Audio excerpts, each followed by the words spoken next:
Est-ce qu'on peut envisager en 2023 une société qui ne soit pas paritaire? Évidemment que non. Ce que nous attendons des assises, c'est de nous confronter, d'échanger avec des sociétés que nous ne rencontrons pas d'habitude. On veut sensibiliser nos collaborateurs et nos clients sur les enjeux de la parité. Participer aux assises de la parité 2023, c'est s'engager dans les enjeux de parité homme-femme. Je serais aussi très heureux de voir toutes les personnes qui contribuent également, comme nous, sur le thème de la parité hommes et femmes. Pour que la société se mobilise, je vous propose une image. Les plus belles compositions se font à deux mains. Les assises, c'est un lieu de rencontre, de partage et de réflexion. J'attends énormément d'impulsion, d'impact auprès de mes équipes. Je pense que l'idée de réunir des acteurs clés économiques et politiques pour pouvoir échanger et partager des bonnes pratiques fait tout son sens. Rien n'est déterminé. J'ai toujours pensé qu'avec un peu de courage et de volonté, on arrivait à faire bouger les lignes. Le thème de la transformation qui a été choisi résonne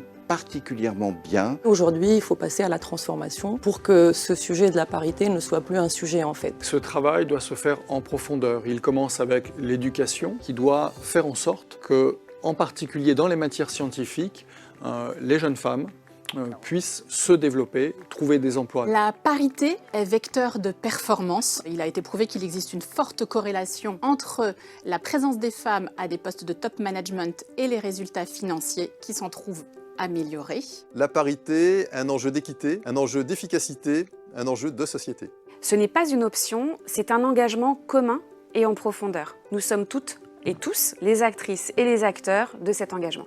Libérons-nous des préjugés et des stéréotypes genrés pour une meilleure société. Moi, je suis plutôt optimiste. Alors, optimiste pas béat, optimiste combattant. Il faut que tous nous soyons conscients que rien n'est gagné, rien n'est acquis, qu'il faut continuer à avancer. Alors 19 juin, c'est déjà demain, donc il me tarde d'y être. Je vous donne rendez-vous le 19 juin aux assises de la parité à Bercy pour transformer ensemble la société. C'est dans le respect des hommes et des femmes, dans leurs différences, qu'on va pouvoir contribuer à l'évolution de la parité dans la société. Avec elle, E2LES bien sûr, pour aller plus haut et plus loin. Pas de parité, pas d'équité, pas de quotas, pas de résultats. Je trouve que la transformation est en marche, mais qu'elle ne va pas assez vite. Je trouve que les entreprises se saisissent bien de ce sujet, la dynamique va bien, je trouve que tout ceci va quand même lentement. On va avoir des sujets de fond sur les vocations des femmes dans nos métiers. L'éloge de la différence, c'est notre plus grande richesse. La parité entre les hommes et les femmes, c'est une nécessité absolue au nom de l'éthique, au nom de la morale, mais aussi au nom de considérations économiques. L'entreprise a besoin des compétences des femmes. Les jeunes générations sont très exigeantes vis-à-vis des entreprises et c'est une très bonne nouvelle. Déjà, je les en remercie et par ailleurs, je leur demande de continuer de s'émouvoir des écarts que les entreprises peuvent avoir entre leurs propos et leurs actes. Continuer ainsi, ça nous challenge, c'est précisément ça qui nous fera avancer. Il s'agit d'un sujet de société pour lequel nous avons besoin de l'engagement de tous et toutes pour enclencher une transformation plus rapide. Pour reprendre l'exemple du film avec Antoine Decaune, l'homme est une femme comme les autres. Et j'ai envie de dire, aujourd'hui, la femme est un bonhomme comme les autres. Parité, ce sont des femmes et des hommes, et les assises, c'est tout simplement le mode d'emploi. La parité est un catalyseur de performance éthique et durable. Continuons à la favoriser sans relâche pour qu'elle devienne une évidence au sein de nos entreprises. Chacun a un rôle à jouer pour faire avancer la parité.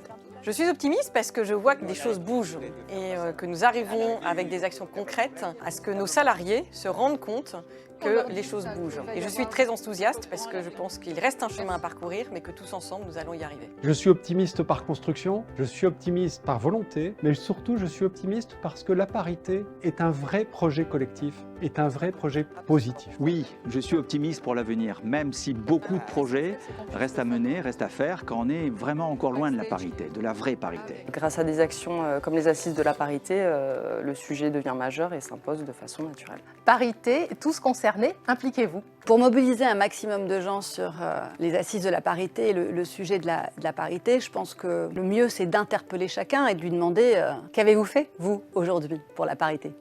Ça peut être des petites choses, des choses qui paraissent anodines. On parle beaucoup de sexisme ordinaire. Et en vrai, je pense que beaucoup des hommes ne se rendent pas compte des comportements qu'ils ont, peu importe les raisons et les héritages, mais c'est un travail du quotidien sur lequel on peut tous travailler. Adieu les inégalités et adieu la parité. Je suis en effet optimiste pour l'avenir dans notre organisation et largement dans la société. Néanmoins, on voit que certains droits fondamentaux qu'on pensait immuables peuvent être remis en cause. Et donc c'est pourquoi, sur le sujet de la parité, il y a besoin d'avoir des actions régulières et de continuer à faire avancer le sujet. 1, 2. Je voudrais donner rendez-vous à tous nos collègues pour que nous puissions partager au sein des assises les solutions que nous avons les uns et les autres. Hommes et femmes ensemble se mobilisent pour mettre en place des actions et des cercles de réflexion. Le 19 juin à Bercy, c'est un moment pour les hommes et les femmes de montrer leur soutien. Nous devons nous engager, il nous faut plus d'impact. Je suis sûr que ce sera un rendez-vous de partage, d'innovation, qui nous permettra d'accroître notre conviction et notre volonté d'aller plus loin. Ce n'est pas un sujet qui doit opposer, qui doit diviser, c'est un sujet qui doit rassembler avec nos différences. C'est un sujet de complémentarité homme-femme et donc les hommes ont autant à y gagner que les femmes. Et moi je suis persuadée qu'on peut agir chacun à notre niveau. C'est un effort collectif. La parité, c'est l'affaire de tous. Rendez-vous le 19 juin pour continuer à agir et à progresser tous ensemble.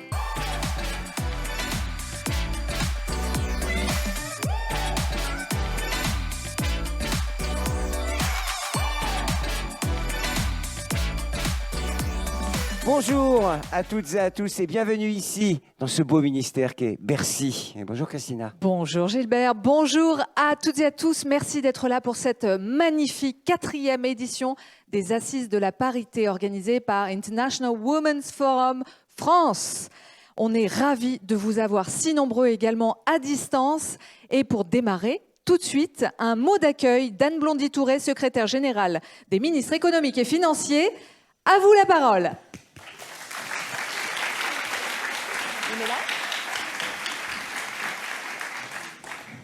Madame la ministre, mesdames et messieurs les parlementaires, mesdames et messieurs, au nom de tous nos ministres, je suis heureuse d'accueillir cette année à Bercy la 4e édition des Assises de la parité organisée par l'association International Women's Forum France sous le haut patronage de l'UNESCO. Cet accueil est plus qu'un accueil pour Bercy, c'est le signe d'un engagement. Et l'engagement que les ministères économiques et financiers prennent en matière d'égalité femmes-hommes depuis de nombreuses années. C'est un engagement qui s'inscrit plus largement dans le cadre d'une politique ministérielle inclusive qui promeut l'égalité des chances et la diversité. Sans citer toutes les actions que nous menons, j'aimerais en mettre en valeur 3. La nomination de femmes au poste d'encadrement supérieur, avec un taux supérieur à 40% depuis 2 ans. C'est nécessaire et c'est un progrès de tous les jours. La prévention de et la lutte contre le sexisme ordinaire au travail, c'est un axe sur lequel nous sommes très engagés pour que les comportements qui sont d'un autre temps n'aient plus place au ministère. Et nous avons cette année participé au questionnaire sur le sexisme au travail. C'est la première participation d'un ministère qui sera riche d'enseignements et aidera à la définition d'actions concrètes. Et la parentalité, enfin, avec des mesures favorisant la conciliation des temps de vie, non seulement pour les mères, mais aussi pour les pères. Et donc, au-delà de la fierté d'accueillir ces assises au sein du ministère, c'est sur le fond également que nous souhaitons participer à plusieurs de ces tables rondes. Donc, je ne serai pas plus longue et je vous remercie de votre présence en nombre et vous souhaite à toutes et à tous d'excellentes assises. Merci beaucoup. Merci beaucoup Anne Blondy-Touré, secrétaire générale des ministères économiques et financiers. À toi, Gilbert. Alors Christina, on est là pour parler de quoi? De la parité, un sujet tellement essentiel, ça nous semble naturel et pourtant il y a tellement de chemin à parcourir encore et de choses à faire pour rétablir une certaine parité dans le monde du travail, dans nos activités, dans nos organisations, dans toute la société en général. Ça progresse, mais au moment où dans d'autres pays des femmes souffrent, ici nous devons montrer l'exemple. En France, le sujet avance et nous allons le faire avancer encore plus aujourd'hui.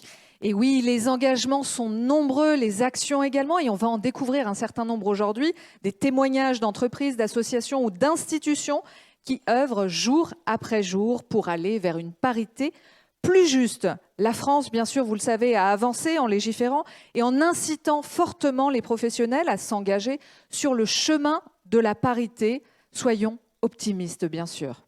Et oui, on est optimiste. De toute façon, c'est une journée qui va nous rendre tous optimistes. Ce sont des femmes et des hommes qui s'engagent et qui réussissent, qui viendront témoigner aujourd'hui, expérimenter dans des postes à responsabilité ou plus jeunes avec des projets de start-up, vous le verrez, entreprendre au féminin. Cela a du sens au moment où l'on finance trop peu de projets d'entrepreneuriat au féminin. Les chiffres sont d'ailleurs formels. Quand il y a parité, notre économie marche mieux. Et parmi les femmes qui s'engagent et qui ont un rôle exemplaire et qui font progresser la parité au cœur de la société, il y en a deux. Il y en a deux sans qui cet événement n'aurait pas lieu. Nous avons le plaisir de les accueillir pour ouvrir cet événement. Alors, Lucille Desjoncker, Lucille, la présidente des Assises de la parité. Et Sandra et Sandra Esquiva-S, présidente d'IWF. Bienvenue à vous. Rapprochons-nous.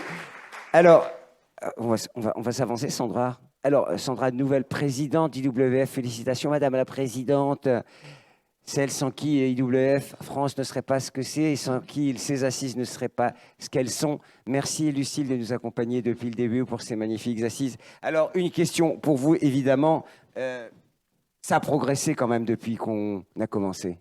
Ça a beaucoup progressé. Et puis c'est un travail d'équipe parce qu'il y a IWF et toutes les autres associations féminines et un gouvernement impliqué.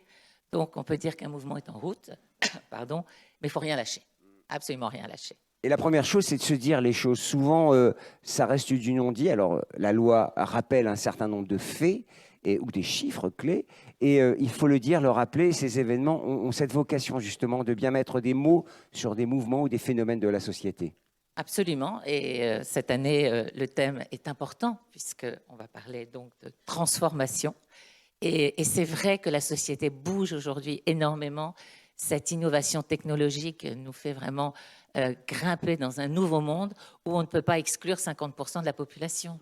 Gilbert, vous serez d'accord avec moi? Je suis parfaitement d'accord. Et d'ailleurs, je rappelais que 2% des fonds levés dans les startups concernent l'entrepreneuriat au féminin. C'est beaucoup trop peu, on peut le dire. Beaucoup trop peu. Et ces assises, alors 2023, alors vous avez rappelé le thème, hein, Lucille. Quoi de neuf? Qu'est-ce qu'on va y dire? Il y a tellement de rendez-vous que je ne saurais même pas par quoi commencer. Il y a énormément de rendez-vous. On va bien sûr parler dans quelques minutes. On va présenter une étude en exclusivité faite pour IWF par Guy Lepéchon sur la place des femmes dans les conseils d'administration au sein du CAC 40. Où en sommes-nous? Et avec la loi Rixain, un mouvement est en route pour féminiser les COMEX, comme on le sait. Et là aussi, il aura des chiffres édifiants à nous présenter. Ensuite, ce sera une succession de tables rondes où on va évoquer les femmes dans les médias, les femmes dans la finance, les femmes et l'entrepreneuriat. Et puis, un concours de start-up. Un concours de start-up. Oui, très important, Très avec important. des magnifiques projets cet après-midi. Et on le rappelle, hein, les entrepreneuses produisent des innovations majeures autant que les garçons. Il faut le rappeler, et on l'a rappelé tout au long de ces assises ces années passées. Et on le rappelle avec ce concours de start-up. Christina, à toi avec Madame la Présidente. Eh bien, Sandra, peut-être certaines personnes ne connaissent pas International Women's Forum. En quelques mots, en quoi ça consiste ? Bonjour à tous. International Women Forum, c'est une ONG internationale qui réunit plus de 7800 femmes leaders de 36 pays dans le monde et dont l'objet est de promouvoir le leadership féminin et d'être les champions de la promotion également de la diversité, de la parité pour un bien-être commun et utile à tous avec de l'impact. Une super ONG qui œuvre, comme on l'a dit, et qui a plein d'actions. Et comme cette journée également aujourd'hui, vous vous êtes fixé récemment des objectifs ambitieux mais réalisables, bien sûr. Lesquels sont-ils ? En fait, cette ONG a une histoire. Elle va bientôt fêter ses 50 ans. Et donc, on a 3 objectifs qui sont formulés en 50-50-50. On est la plus grosse ONG internationale qui, depuis 50 ans, n'arrête pas de croître, y compris pendant le Covid. On a cru 2%, donc on a pour objectif de croître à nouveau de au moins 50% dans les 5 prochaines années. Donc voilà, beaucoup de 5 dans nos objectifs. Et aussi de pérenniser notre œuvre. Mais c'est une œuvre inclusive qui inclut les hommes et qui se fait avec le soutien des hommes et aussi pour nos hommes, pour nos femmes et pour toutes les personnes non genrées également. Une dernière question dans ce que j'entends. Vous êtes optimiste ? Toujours. Merci beaucoup. Merci, mesdames les présidentes. Merci, mesdames. Lucille Desjoncker et Sandra Esquiva pour IWF. Merci beaucoup. Et nous avons maintenant l'honneur d'accueillir Madame la ministre déléguée auprès de la Première ministre chargée de l'égalité entre les femmes et les hommes, de la diversité et de l'égalité des chances, Isabelle Rome.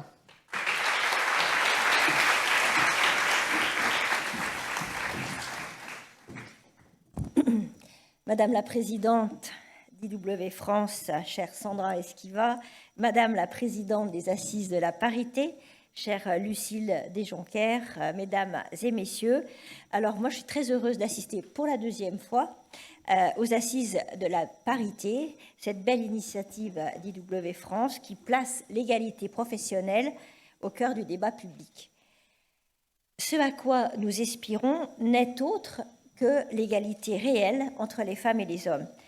Cette égalité réelle, nous n'y parviendrons qu'en éradiquant d'abord les violences subies par les femmes au quotidien et qui ne s'arrêtent malheureusement pas aux portes de l'entreprise. Il me semble toujours important de rappeler cela au préalable de toutes mes interventions.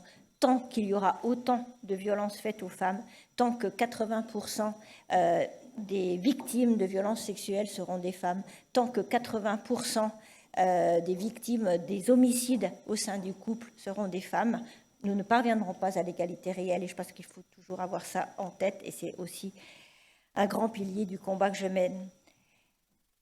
Et le deuxième baromètre de l'initiative Stop Sexisme, dont je sais les représentantes présentes aujourd'hui, montre que 8 femmes sur 10 sont sujettes à des comportements et à des décisions sexistes sur le lieu de travail. Et je salue aussi les travaux du Haut Conseil à l'égalité femmes-hommes qui ont aussi vraiment mis en exergue l'état du sexisme en France qui ne baisse pas. Et je pense qu'il est important, et c'est le sens aussi de toute l'action que je mène, de faire diminuer ce sexisme. Et nous avons eu le plaisir d'ailleurs de voir que le président de la République, Emmanuel Macron, a décidé que le 25 janvier serait la journée nationale contre le sexisme. Donc c'est une annonce importante qu'il a faite et cela permet de mettre vraiment ce sujet au cœur du débat public. Et je salue Catherine Ladouce qui est là et qui a particulièrement œuvré en ce sens. Oui, il faut éradiquer aussi le sexisme. La transformation, puisque c'est le thème de vos assises, commence par une prise de conscience collective à chaque niveau de l'entreprise. Cela ressemble à une évidence, mais nous devons l'affirmer ici, tant que le sexisme aura droit de cité dans nos lieux de travail, les femmes seront limitées dans leur progression.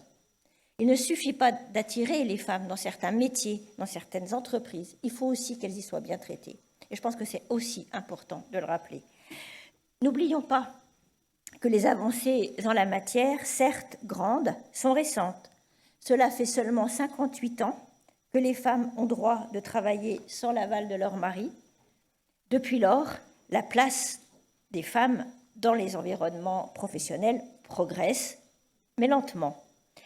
Nous ne pouvons accepter les écarts persistants de rémunération, d'en moyenne 15% à temps de travail égal. Nous ne pouvons accepter l'absence ou la sous-représentation des femmes dans les organes décisionnaires des entreprises, mais aussi dans la fonction publique. Nous ne pouvons pas non plus entendre que les femmes rencontrent davantage de difficultés dans la création d'entreprises, surtout en sachant par ailleurs que le taux de survie des entreprises créées par des femmes est semblable, avec des résultats aussi bons, voire meilleurs, que pour celles menées par des hommes. S'il n'y a pas de solution miracle, nous progressons. Les résultats de l'index égalité, adopté en 2018, lors du premier quinquennat du président de la République, ces résultats sont en constante progression. Il est cette année de 88 sur 100 contre 86 sur 100 en 2022 et 84 sur 100 en 2020.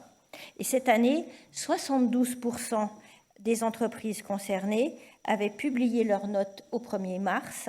C'est 10 points de plus que l'an dernier. Le plan « Toutes et tous égaux » que j'ai présenté le 8 mars en Conseil des ministres et qui engage l'action de notre gouvernement jusqu'en 2027 comprend des mesures ambitieuses qui entendent renforcer cette progression. Nous accompagnerons davantage les petites et moyennes entreprises dans la déclaration de leur index.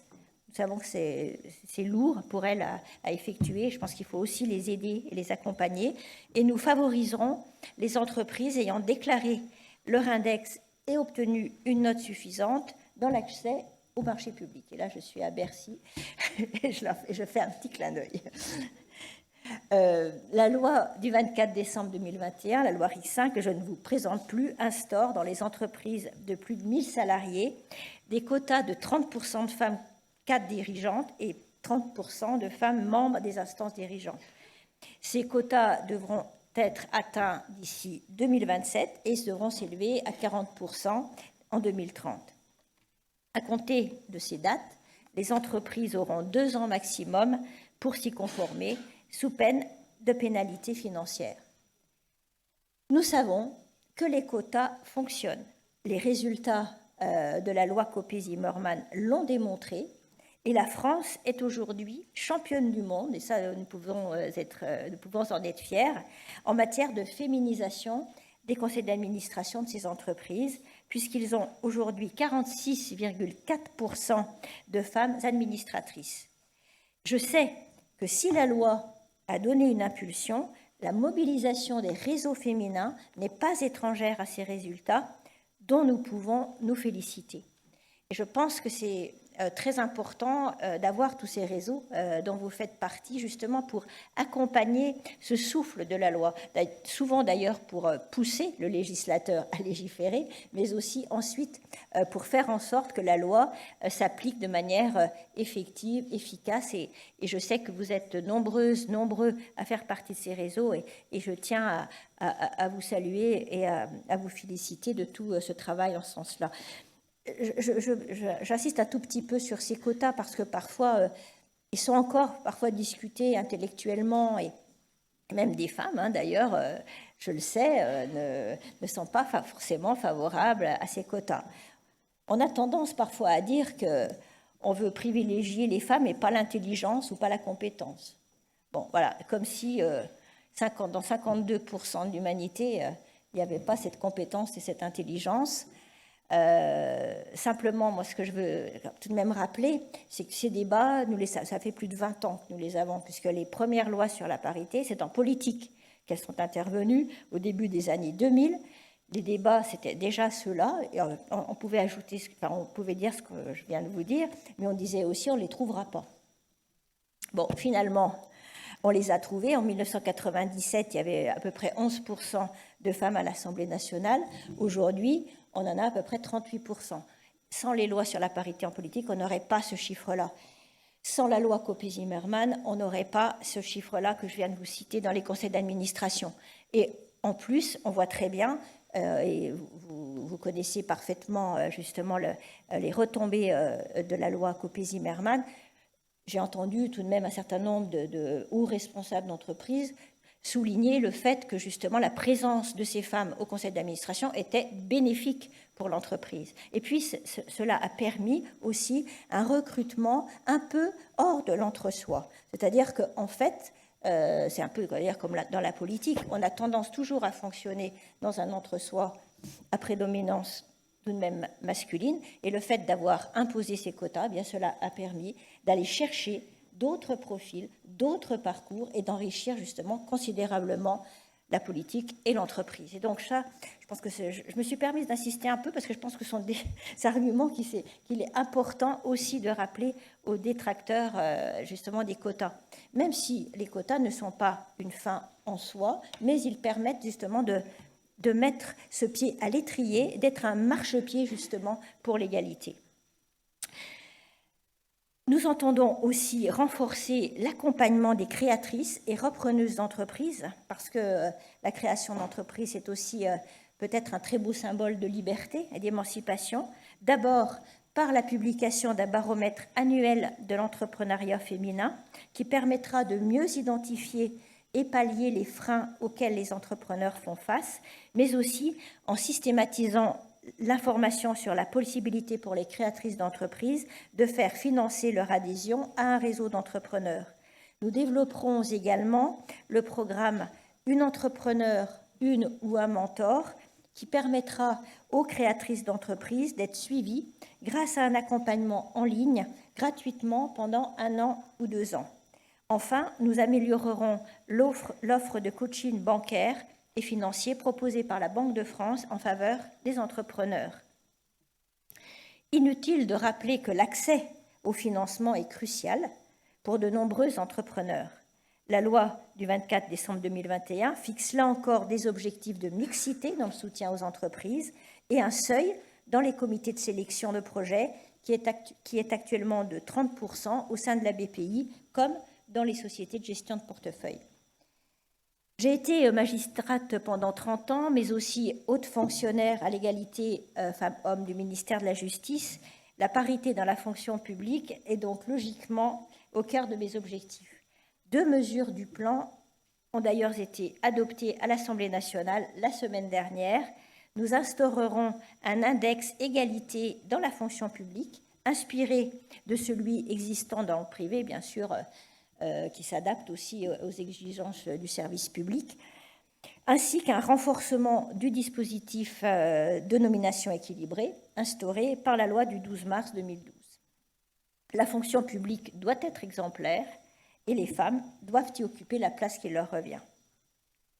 Bien entendu, je vous présente l'action de l'État pour la parité, mais je n'ignore pas pour autant l'implication du monde de l'entreprise dans notre combat pour l'égalité. Nous le savons, les femmes ont 2 journées en une et leur sphère professionnelle doit se trouver à leur côté pour mener de front ces 2 vies sans que jamais leurs activités familiales ne leur portent préjudice. Mieux répartir les temps de vie et de travail est également un enjeu crucial pour de nombreux pères qui subissent également parfois une très lourde charge professionnelle. Oserais-je parler du poids des stéréotypes qui peut parfois pousser certains hommes à privilégier, pour eux aussi, à contre-cœur leur activité professionnelle à leur vie familiale. Je pense que ce poids des stéréotypes, c'est un poison pour les femmes comme pour les hommes. C'est pourquoi tous ces préjugés, nous devons les combattre au plus tôt dans la vie, afin qu'ils ne s'ancrent jamais dans les esprits ni dans les comportements. Et c'est tout l'enjeu de l'axe culture de l'égalité du plan Toutes et Toutes égaux, qui comprend aussi de nombreuses mesures concrètes. Dès l'âge de 5 ou 6 ans, nous savons que les stéréotypes déjà s'inscrivent dans les esprits. Et lutter contre ces stéréotypes est vraiment un axe important justement de ce plan. Bien sûr, ça passe par l'école, ça peut passer aussi par le périscolaire, ça passe aussi par l'éducation à la sexualité. Et je pense qu'il y a vraiment un double enjeu vraiment à lutter contre ces stéréotypes et à diffuser cette culture de l'égalité. Le premier enjeu, c'est quand même la prévention des violences sexuelles et sexistes. C'est aussi l'apprentissage du respect de l'autre. Et puis c'est aussi prévenir la fabrique des inégalités futures. Voilà, si quand on arrive à la retraite, on se rend compte que les bases de calcul sont nettement plus basses pour les femmes que pour les hommes, c'est que tout au long de la vie, il y a eu des inégalités. Et ces inégalités, on les fabrique dès l'âge de 5 ou 6 ans avec les stéréotypes. Pourquoi, justement, les filles sont toujours attirées vers tel ou tel métier, les garçons vers d'autres. Là, à Vivatech, la semaine dernière, la Première ministre a annoncé justement le lancement de 10 000 parcours de jeunes filles que nous allons aider pour leur permettre d'accéder aux filières de la tech. Pour l'instant, ces filières sont trop délaissées par les jeunes filles. Il y a 20% de filles dans les écoles d'ingénieurs, c'est trop peu. C'est d'ailleurs un enjeu en termes d'égalité femmes-hommes, c'est aussi un enjeu sur le plan économique à un moment même où les entreprises sont en mal de recrutement d'ingénieurs et elles se privent aussi, comme vous l'avez dit, de la moitié de l'intelligence de l'humanité. Donc on voit bien qu'il faut aussi ouvrir le champ de projection pour les filles comme pour les garçons dès l'âge de 5 ou 6 ans. Et c'est vraiment tout l'objet que nous travaillons, bien sûr en lien avec le ministre de l'Éducation nationale, la ministre de l'Enseignement supérieur, le ministre du Numérique, et nous avons donc plusieurs actions en ce sens-là, dont celle qui s'appelle donc Tech pour toutes, donc ce parcours donc pour 10 000 jeunes filles. Notre monde évolue, mais le cap de ce changement n'est pas encore parfaitement défini, et c'est pourquoi nous devons continuer d'affirmer haut et fort que la pleine participation des femmes à ces transformations n'est pas qu'une question d'équité ou de justice. C'est également la clé d'une réussite de ces transformations qui nécessitent l'engagement, les compétences et la créativité de l'ensemble de la population. Le monde de demain ne doit pas s'inscrire, ne doit pas être écrit dans une intelligence artificielle ou naturelle qui ne soit construite que par du masculin. Sinon, le monde de demain reproduira des inégalités et voire les renforcera. Et c'est en ce sens que l'égalité n'est pas seulement, bien sûr, et maintenant je pense qu'on en a bien conscience, n'est pas seulement un combat de femmes, n'est pas seulement un combat féministe, même si ça doit le rester, mais est un enjeu vraiment de société. Et je pense aussi qu'il est vraiment important d'avoir une pensée aussi pour nos enfants, pour nos petits-enfants. C'est aussi quelle société nous voulons leur laisser. Est-ce que nous voulons, je reviens au sujet des violences qui pour moi c'est un peu dans mon ADN, est-ce que nous voulons leur laisser cette société trop violente à l'égard des femmes? Est-ce que nous voulons leur laisser cette société encore déséquilibrée entre les femmes et les hommes? C'est une société finalement aussi plus harmonieuse, je pense, que nous avons à leur laisser. Et c'est en cela que cette égalité parfaite ne doit pas être une option. Elle doit être un objectif sur lequel nous ne transigerons pas. Nous incarnerons ce changement ensemble, j'en suis persuadée, et je sais pouvoir compter sur vous. Et je vous souhaite donc une excellente journée d'échange. Je vous remercie. Merci. Merci Madame la Ministre, merci. Beaucoup d'annonces, hein, vous l'avez vu. Hein. Madame la Ministre nous a fait beaucoup d'annonces à venir. Et un événement comme celui-là ne serait pas un événement sans un peu de disruption, un pas de côté. Nous avons convié une humoriste, Lucie Carbone, qui va nous parler à sa façon du monde du travail. Lucie Carbone. 1, 2, 1. Bonjour tout le monde, comment ça va?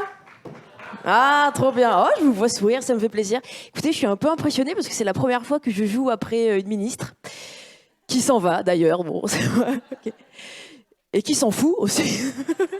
Ok, donc du coup, j'ai l'impression d'être la faille de sécurité du casting, mais je suis très contente d'être là. Je vais me dépêcher un peu parce que je suis en train de rater mon train. Véridique. Par applaudissement, il y a des gens qui me connaissent? Ah!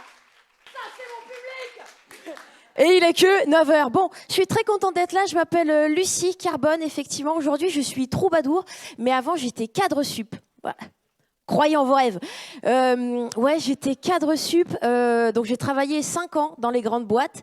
Ressenti 15. Et aujourd'hui, il se trouve que je fais beaucoup d'humour dans les grandes boîtes. C'est-à-dire qu'ils m'ont rappelé. Voilà. Donc, vous avez devant vous l'humoriste la moins connue des Français, mais la plus connue du 440.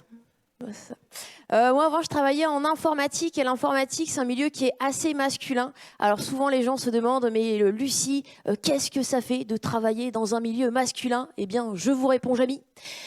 Déjà, c'est être moins payé. Mais ça va peut-être changer. Et ensuite, c'est faire l'objet d'une expérience assez disruptive. Alors, comment je peux vous la décrire? Est-ce que vous voyez ce petit cornichon au milieu d'un plat de raclette? Et oui, ce petit quota de fraîcheur, de verdure, on ne sait pas ce qu'il fait là lui-même, ne sait pas ce qu'il fait là, mais il est là. Il est là, il se bat au milieu des patates, et voilà. Voilà, donc ce qu'on fait aujourd'hui, c'est se battre au milieu des patates. C'est une façon de le dire. Il y a un autre truc, moi, qui me dérangeait un petit peu en entreprise, je vais vous le dire, c'est les réunions. Est-ce qu'on peut dire qu'il y en a trop? Ah, si, c'est vrai, moi je trouve que les réunions, c'est comme un peu le gras dans un plat de grand-mère. Tu sais. Officiellement, il n'y en a jamais. Après, en vrai, ça sent le saindoux. C'est vrai, hein? Moi, je trouve qu'il y a tellement de réunions dans une journée de travail qu'une journée de travail, c'est même plus une journée de travail. Non, ça devient une queue-leu-leu de réunion. Eh oui, c'est-à-dire qu'on démarre le matin avec ce qu'on appelle un copil, un comité. Merci les bons élèves. Qu'on enchaîne avec un codir, qui est un comité de direction, qu'on enchaîne avec un COMEX, qui est un comité exécutif, oh, j'adore en chorale. Un COMEX, attention, seulement si on est un homme blanc de plus de 60 ans. Qu'on enchaîne avec un COVID, qui est le comité de veille information décisionnelle. Qu'on enchaîne avec un COIT, qui est le comité informatique et télécom, qu'on enchaîne avec le United Organization Committee, en français le coucou, pour terminer la journée avec le comité des nouveaux arrivants, le fameux connard. C'est un after-work avec des chouquettes, du banga, etc. etc. Alors, c'est vrai que quand on regarde quand même la composition des, tu sais, du COMEX, on se dit pas « Oh, tiens donc, ce serait pas un casting de série Netflix ?» Non. Moi, j'ai regardé en arrivant, il y a 3 femmes PDG du 440. Enfin, j'ai regardé il y a quelques semaines, alors ça a peut-être changé depuis, on ne sait jamais. Il y a Sophie Bellon, Isabelle Cocher et Christelle Edeban. Et si vous vous demandez comment j'ai fait pour retenir les noms, c'est parce qu'il n'y en a que 3. Ça fait mal, hein. Ouais. Moi, je travaille en open space. Par applaudissement, il y a des gens qui travaillent en open space? Ah, bah ouais, bah quasi tout le monde. Lucie, tu m'étonnes. Alors, l'open space, bon, bah quand même, j'explique pour les étudiants peut-être et les fonctionnaires. Et cette blague n'a jamais aussi bien résonné qu'ici.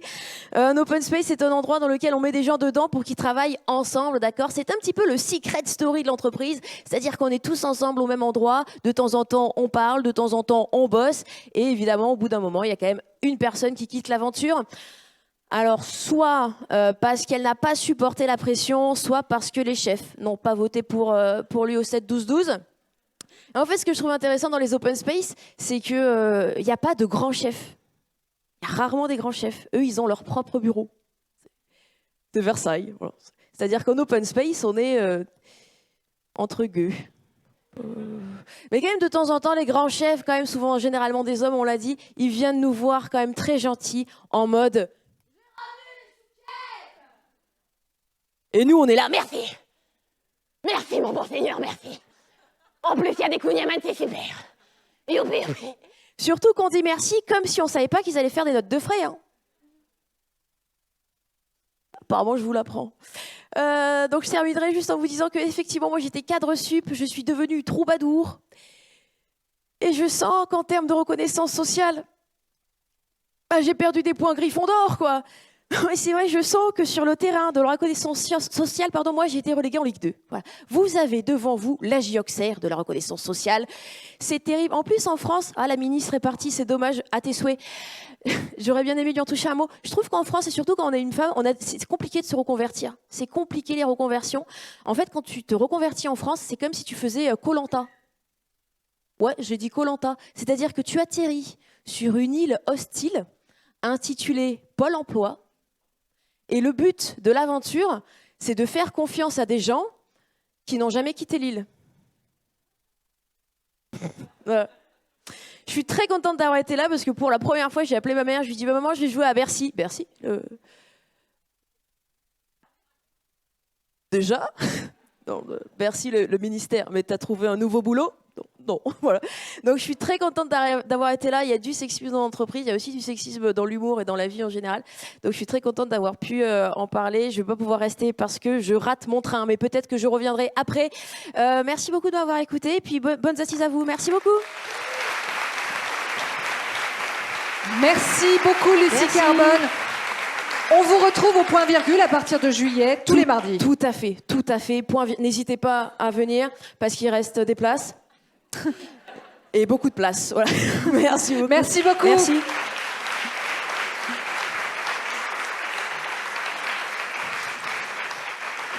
Et vous l'avez compris, on a un programme très très riche qui démarre tout de suite avec un état du sexisme en France, biais, stéréotypes et conséquences pour les entreprises et l'économie. Merci d'accueillir chaleureusement Catherine Ladouce du Haut Conseil à l'égalité femmes-hommes.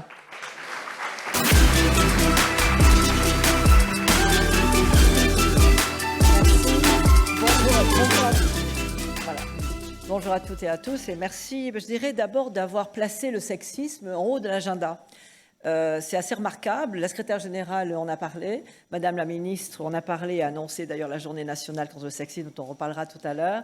Et là, l'humoriste en parle, ce qui prouve qu'aujourd'hui le sexisme en effet est dans le débat public et pourtant le sexisme est persistant puisque c'est en haut de l'agenda de de cette journée. Il y aura Brigitte Grésy, spécialiste du sexisme, qui va aussi en parler tout à l'heure. Alors je voudrais qu'on démarre, je ne veux pas plomber l'atmosphère, mais je voudrais qu'on démarre avec le spot qui est paru en janvier dernier, au moment de l'annonce du rapport sur le sexisme du Haut Conseil à l'égalité, dont je vais vous parler. Donc si vous pouvez lancer le spot, je ne sais pas où est la technique, c'est là-bas.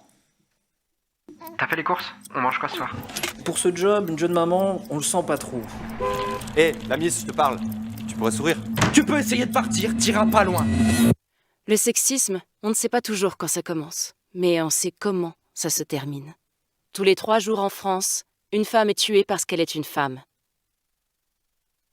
Alors en effet, ce spot, cette campagne a été lancée en janvier dernier, au moment donc de la parution du rapport sur les états du sexisme. C'est une commande en fait qui est faite au Conseil à l'égalité depuis quelques années, avec chaque fois un état qui prouve que malgré, je dirais, la conscience de l'importance de ce sexisme et de ce fléau qui entrave la liberté des femmes et à la source de toutes les inégalités, il est très persistant et cette année, on a été alarmé par les résultats. C'est un baromètre qui est fait par Aviavox et donc qui nous montre que, je dirais, le sexisme au quotidien existe malheureusement toujours et notamment de la part des hommes de 25 à 34 ans. Alors, je ne veux pas accuser les hommes, mais c'est vrai que nous avons été surpris par ces résultats.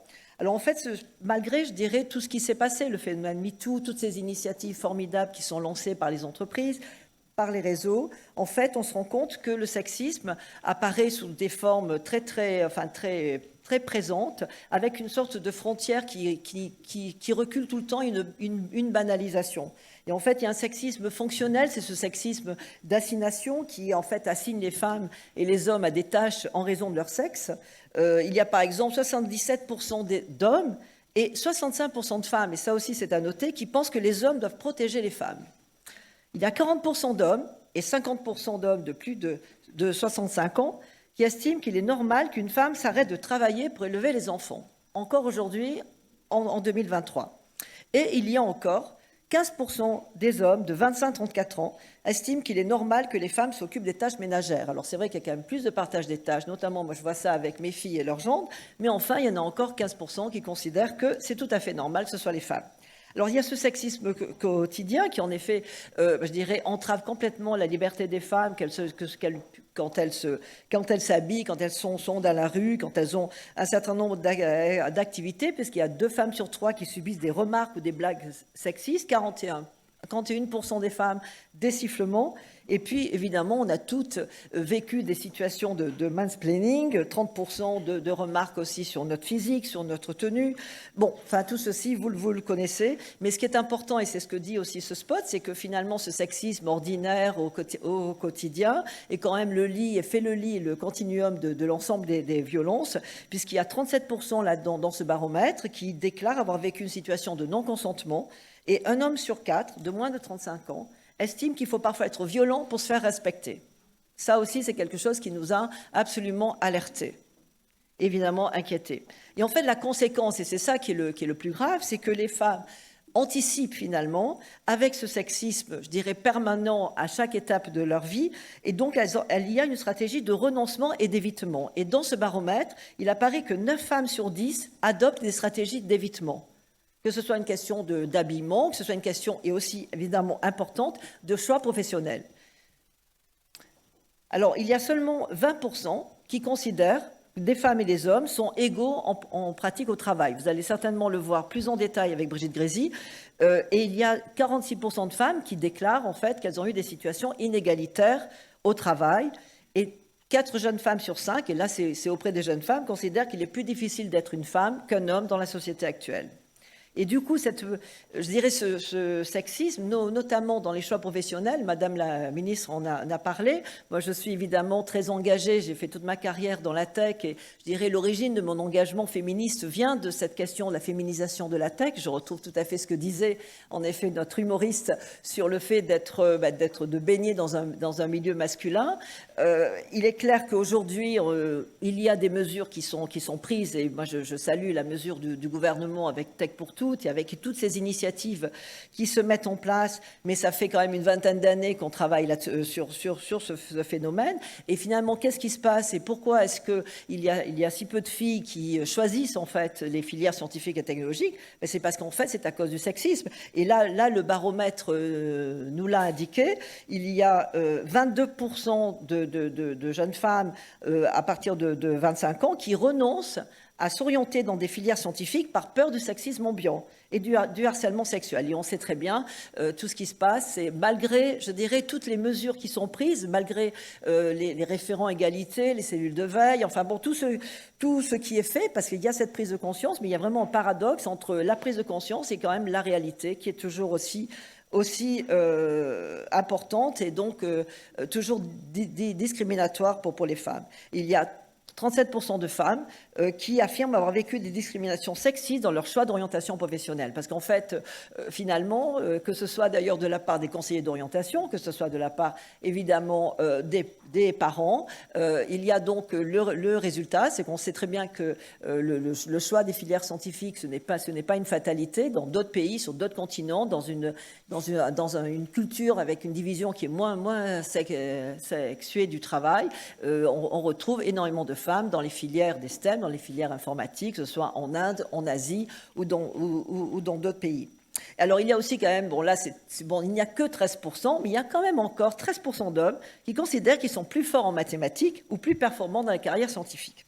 Alors évidemment, tout ceci entraîne, je dirais, une perte de confiance des femmes. Ça, c'est les femmes qui sont dans la salle savent combien il est toujours beaucoup plus difficile, je dirais, de demander une promotion, de demander une augmentation. On a toujours un petit problème avec les questions d'argent, et ça apparaît encore dans ce baromètre en 2023, avec 35% de femmes actives qui n'ont pas osé demander une promotion ou une augmentation, et évidemment qui ont vécu un écart de salaire. Alors, quelles sont les solutions ? On a parlé d'ailleurs des stéréotypes. J'aime bien cette remarque d'Isabelle Collet, qui est une spécialiste en informatique et professeure à Genève et qui fait partie d'ailleurs du Haut Conseil à l'égalité. Et elle dit finalement les stéréotypes, c'est un peu comme la mauvaise herbe, ça repousse tout le temps. Alors c'est vrai qu'on peut mener toute une série d'actions, mais il faut vraiment aller à la racine pour extirper les stéréotypes, pour éradiquer le fléau du sexisme et en créant justement cette culture de l'égalité. C'est l'objectif du plan du ministère. Espérons qu'en effet, toutes ces mesures vont permettre de créer la culture de l'égalité et créer cette culture inclusive à laquelle nous aspirons tous. Alors le Haut Conseil, si vous allez sur le site, vous verrez les recommandations qui ont été faites par le Haut Conseil donc à la suite de ce rapport sur le sexisme, avec 3 volets. Un volet qui est tout ce qui concerne la prévention et la sensibilisation. Un deuxième volet qui est évidemment la formation dès le plus jeune âge, et puis la protection pour lutter contre le sexisme, et évidemment ces formes les plus violentes. Alors parmi ces propositions, je vous citerai celle-ci, la formation dès l'école, simplement appliquer la loi de l'éducation à la sexualité qui n'est pas encore appliquée aujourd'hui.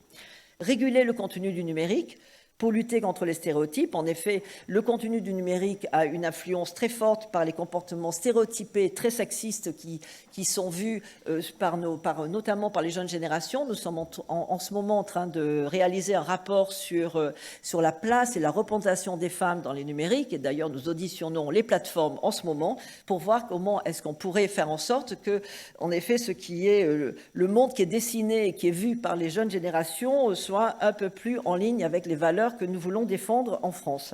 Enfin, rendre obligatoire aussi, et ça c'est un point pour les entreprises, rendre absolument obligatoire les formations contre le sexisme. Il y a cette formidable initiative de Stop au sexisme, mais il est clair que pas toutes les entreprises ont signé, je crois qu'il y en a 200 ou peut-être même plus qui font partie de cette coalition contre le sexisme, mais il est clair que rendre obligatoire ces formations sur le sexisme, à la fois pour les études supérieures et dans les entreprises, pourrait être aussi un point.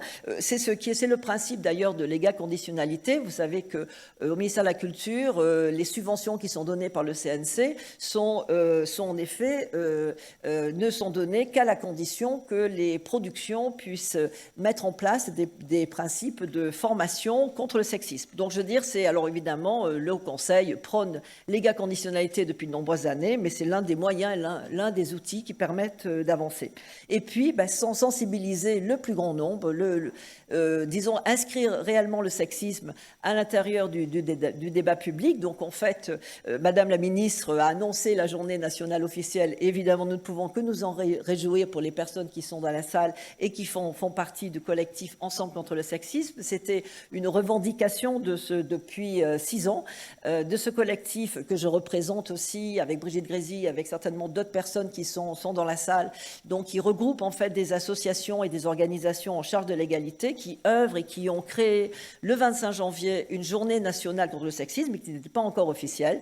Et donc cette année, le président de la République a décrété le 25 janvier, donc 2024, sera l'an 1 de la journée nationale officielle contre le sexisme, car c'est très important en effet que tout le monde s'en empare. C'est pas simplement un collectif, un réseau, même le ministère, c'est toute la société, car c'est la seule condition de se battre contre le sexisme et la seule condition pour pouvoir instaurer cette culture de l'égalité et surtout dessiner le monde que nous souhaitons pour les jeunes générations. Donc je vous invite toutes et tous à penser déjà. Nous avions déjà le 25 novembre pour lutter contre les violences faites aux femmes. Nous avions le 8 mars, donc on n'avait que 2 jours. Mais enfin bon, c'est évidemment 2 jours emblématiques et symboliques. Mais là, maintenant, nous avons une 3e journée consacrée à la lutte contre le sexisme. Et j'invite toutes les entreprises et toutes les associations à penser déjà à ce qu'elles pourront faire et ce qu'ils pourront faire pour dénoncer le sexisme, pour œuvrer dans leur environnement, pour faire en sorte que nous puissions avoir une culture la plus inclusive possible. Merci beaucoup. Merci. Parce qu'il n'est jamais trop tôt pour lutter contre les inégalités. Parce que le monde change et que les femmes aussi en sont les architectes. Parce que nous avons besoin de modèles inspirants pour atteindre les objectifs de parité. Pour que ce sujet n'en soit plus jamais un. Pour réussir cette transformation, il nous faut de l'ambition. Sur tous les sujets qui comptent, c'est à nous d'agir. Ensemble, faisons bouger les lignes.